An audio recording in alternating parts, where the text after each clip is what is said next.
Hello, I'm Alec Avdakov, and welcome to the life and times of Frederick the Great.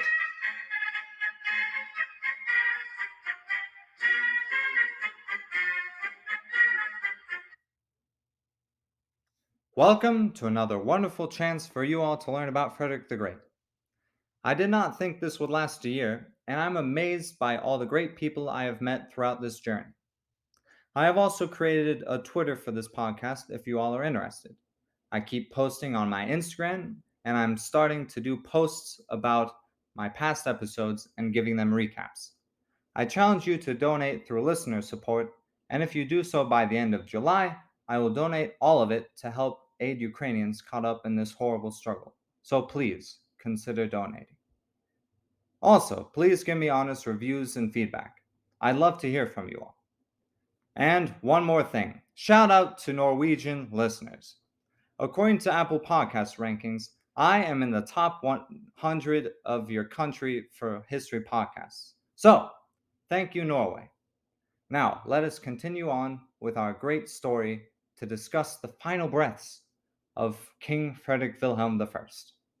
King Frederick Wilhelm had been in poor health for many a year. He had had porphyria and gout throughout his entire life, and obviously had a horrible temper. I would actually love to take this time to discuss all that King Frederick Wilhelm had done for Prussia as a kingdom. He expanded the military with incredible zeal, creating the fourth largest army in Europe by his death in 1740. Paradoxically, he gave Prussia an extended time of peace from the end of the Great Northern War to the end of his reign. He reformed the Prussian bureaucracy to be one of the most efficient in the world. He thus created the tobacco ministry, where his ministers would drink and smoke and fight and talk about hunting. If he didn't have that horrible temper of his, he would have been one of the best Prussian monarchs of all time. However, on the negative side, he was brutal to anyone who got in his way. He kidnapped tall men to put them in the military if they did not go voluntarily. He was horrible to Grundling. You remember Jakob Paul Grundling? Well, be sure to listen to the 10th episode, which is about King Frederick Wilhelm's reign. Anyway, Grundling was essentially hazed and tortured to death. Remember, kids, hazing is serious stuff, and it's important that we stop it. Anyway, how could we forget how poor Hans Hermann von Katte was killed in front of Frederick's eyes? This was ordered by, you guessed it, his father. So yeah, harsh man. Despite all of this, one can view Frederick as a great king. He did his best to better the kingdom and help his subjects. Was he also an insanely harsh control freak who kidnapped, killed, and tortured? Absolutely. But sadly, that was par for the course back in those days. So, that was the legacy of Frederick Wilhelm I. He would close his eyes for the final time on May 31st, 1740, aged 51. Frederick Wilhelm, thinking of his subjects, as one of his final projects, expanded the grain dole for his people to use in case of a famine. So that was the life of Frederick Wilhelm I. What can I say about him that hasn't already been said? He was a cruel yet brilliant man. He believed in religious tolerance for all Protestants, but despised Jews and Catholics. All I can say is duality of man. Of course, we all know what that means, right? Crown Prince Frederick shall henceforth be called King Frederick II in Prussia. That's right, he's still not the king of Prussia because of that land dispute we talked about way back in the 6th episode about King Frederick I in Prussia. Man, I'm on fire plugging my own stuff. Anyway, because Poland would have rejected Prussia becoming a kingdom, the compromise back in 1701 was to call Frederick I the king in Prussia. Very complicated stuff, but such is the life of a ruler within the Holy Roman Empire. Our man Frederick II became king immediately after his father's death on May 31st, 1740. Thanks to his father and his brilliant frugality with his finances, King Frederick was a very rich man. Frederick in 1740 had a war chest of roughly 8.7 million thalers and the most efficient tax system on the planet. This money was readily available to do whatever he wanted. Honestly, he could have been like one of those rich trust fund babies that are given everything in life and leave the world with no respect. But this is King Frederick the Great we are talking about. So he began with a frenzy of work as well as pleasure. One of his greatest pleasures in life was, of course, music. Because he took over from his father, the state of music in Prussia was absolutely dismal. According to Tim Blanning's biography of Frederick the Great, quote, the poverty of the musical establishment he inherited was painfully advertised when soloists had to be borrowed from the Saxon court to perform the oratorio written for Frederick Wilhelm I's funeral. End quote. So, as you can see, Prussia is still that poor kingdom that is on par with the electors of Saxony and Bavaria, and nothing would ever come from there, thought all of Europe at the time. However, when Frederick was still living in Rheinsberg, he sent his architect to Dresden in Saxony in 1732, and then on to Italy from 1736 through 1737 in order to study the designs of opera houses. When Frederick came to the throne, one of his first projects was to create Berlin's first opera house. Frederick's father would have been rolling in his grave because of this. Keep in mind that Frederick Wilhelm's political testament said, quote, neither must my dear successor allow any comedies, operas, ballets, masques to be held within his lands and provinces. He must abhor them because they are godless and devilish things, whereby Satan, his temple, and kingdom are increased. Now Frederick is finally getting some revenge on his dead father. Good for you. However, what good is music if you don't have anyone to share and philosophize about it? The main man I will be talking about now is Count Francesco Algarotti, or more simply, Algarotti. Algarotti was born in 1712, the same year as Frederick, and was the son of a wealthy Venetian merchant. His breakthrough publication was titled Newtonianism for Ladies, a piece of literature that does not sound sexist in the slightest. Yes, it does. Algarotti met the famous Voltaire after publishing his work and got on well with him. He then moved on to London, where he had a very, how shall I put this, scandalous relationship with the English lord and lady. One of the letters that were sent to Algarotti from a Lord Hervey writes, quote, I love you with all my heart and beg you never to forget the affection I have for you, nor let the affection you have expressed grow weaker. Could you imagine if we texted that way? In such a whimsical manner that the language of the god drizzles down to our mortal tongues. Instead, it's LOL and K. I'll leave it to you whether this frankness is a good or bad thing for society. Anyway, the same year that letter was sent, 1739, was when Algarotti first met Frederick in Rheinsberg. It was apparently love at first sight when the two men met. Algarotti even wrote a letter to Voltaire in which he calls Frederick, quote, an adorable prince. Frederick was also head over heels in love when he called Algarotti the, quote, swan of Padua. Padua is a city in Italy, by the way. Well, anyway, Frederick Wilhelm would die a year later in 1740, and Frederick was overjoyed that he could have his lover in Berlin, if he were to persuade Algarotti. In a letter to London, Frederick shows off his writing prowess when he composed a poem in the postscript of a letter, in which he writes, quote, come, Algarotti, from the banks of the Thames, share with us our happy destiny. Hasten to reach this pleasant place, where you will find liberty is our watchword. This is to let you know that 4 days ago, Frederick II succeeded Frederick Wilhelm. All his people with us feel no joy. He alone, as a loving son, is prey to grief. Caring little for the attractions of such flattering destiny, he deserves to be loved and reign over your heart. Algarotti was taken in by this letter and wrote back to Frederick that the letter he had sent was, quote, the most beautiful letter ever written. So obviously, Algarotti then travels to Berlin and they ride off into the sunset to Frederick's coronation.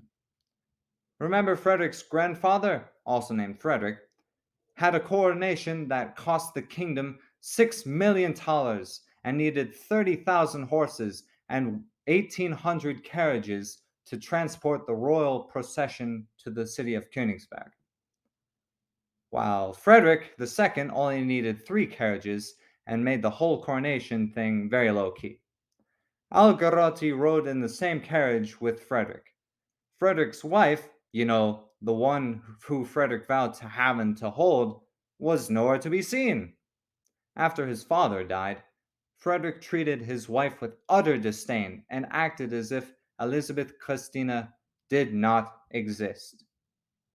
Algarotti and Frederick were carrying on like lovers and even went on a trip to what is today the Netherlands in the Duchy of Kleve. They were on their way to meet Voltaire. Also, if it seems like I gave Voltaire no introduction, that's because he will receive a few special episodes of his own, because his role in the life and times of Frederick the Great is absolutely crucial. Anyway, a trip to the Duchy of Kleve. Algarotti and Frederick, according to David Fraser's book, went on a secret trip to Strasbourg in France. Frederick's secret identity was Comte Dufour, and Algarotti's was Count von Fuhl.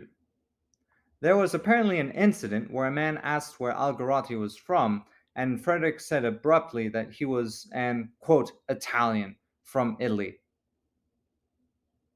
This nearly started a brawl due to Frederick's perceived rudeness, but then champagne was ordered and yada yada yada. You know what happens with people with too much champagne. Frederick and Algarotti were then met with Voltaire for the first time in the Chateau de Moulins, and there is some evidence that becoming king did not change Frederick that much. According to Roger Pearson's biography of Voltaire, it was nighttime when Frederick first met Voltaire, and Frederick had the flu.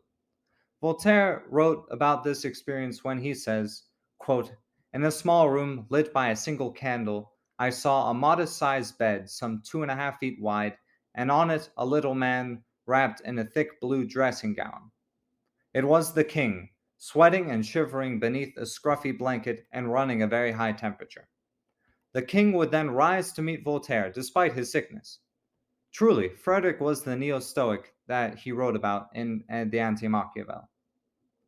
I will get into more details of the relationship between Frederick and Voltaire in a future episode, but now we will discuss the final section of today's episode, the geopolitics that would directly affect what Frederick will do in his first year on the throne. Now, on to foreign affairs. Europe at the time was a bit like Jenga after you've taken about 10 or so pieces off the block. Each player knows that the tower is going to fall sometime, but nobody knows what block is going to make the tower fall and how the tower will fall. This block that is about to be pulled from the shaky Jenga tower of Europe is going to be Holy Roman Emperor Charles VI. If you remember back to episode 14 about the Pragmatic Sanction, the major issue of the Habsburgs was who would take over after Charles VI died. The Pragmatic Sanction was a legal document that stated that a female, specifically Charles's daughter Maria Theresa, could take the throne of the Holy Roman Empire after Charles VI died. Ever since 1713, when the document was signed, Charles had been working his tail off to try to convince Europe that a female could rule the possessions of the Habsburgs. France had become a signatory of the Pragmatic Sanction after the War of Polish Succession, and Prussia was a signatory after the Habsburgs promised the duchies of Jülich and Berg on the Rhine. However, Austria went back on its word in 1738 when the rulers of Jülich and Berg died, and Austria did not back Prussia's claim. But let's keep focus on the Habsburgs. The War of Polish Succession was an indecisive disaster for the Habsburgs, and then they went to war with the Turks again in 1737 through 1739. In this latter war, Austria lost Belgrade to the Turks. the finances and military of the Habsburgs were on the brink of utter ruin. One of Charles's confidants later said that the reign of Charles had been full of, quote, torpor, indestruction, and mutual recrimination. And then a most unexpected thing occurred. On October 20th, 1740, at the age of 55, Holy Roman Emperor Charles VI died of food poisoning. So, one of the most crucial deaths of the century happened to be one of the funniest ways a person can pass away. His room must have smelled bad, if you know what I mean. But what does this mean geopolitically? Well, Charles had no male heir. Therefore, the possessions of the Habsburg would go to Maria Theresa, Charles's daughter.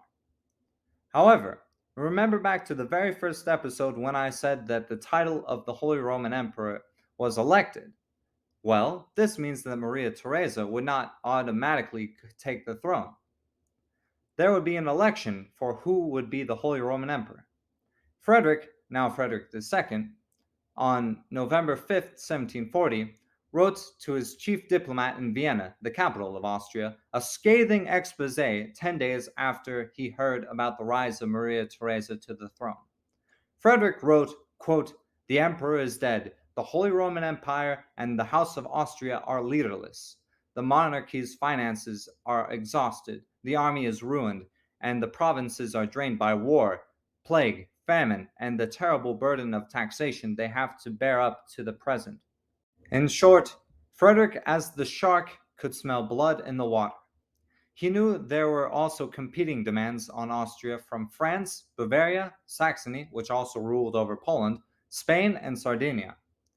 If Saxony were to, say, invade the neighboring Habsburg province of Silesia, they could connect the territories of Poland and Saxony and block Prussia from southern expansion.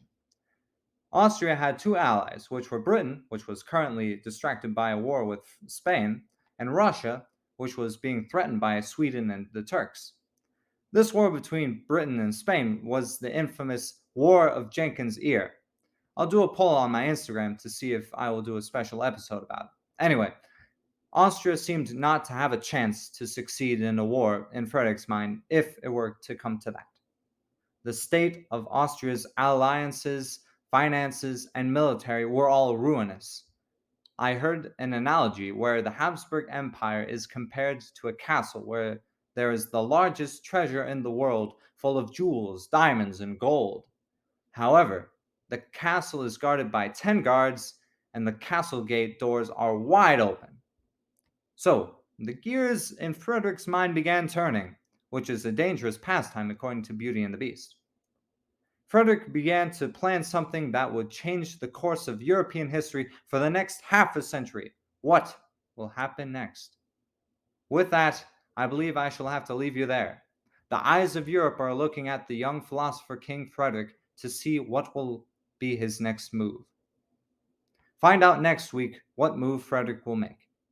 I believe I will conclude this suspenseful episode by saying, "A plus tard." See you later.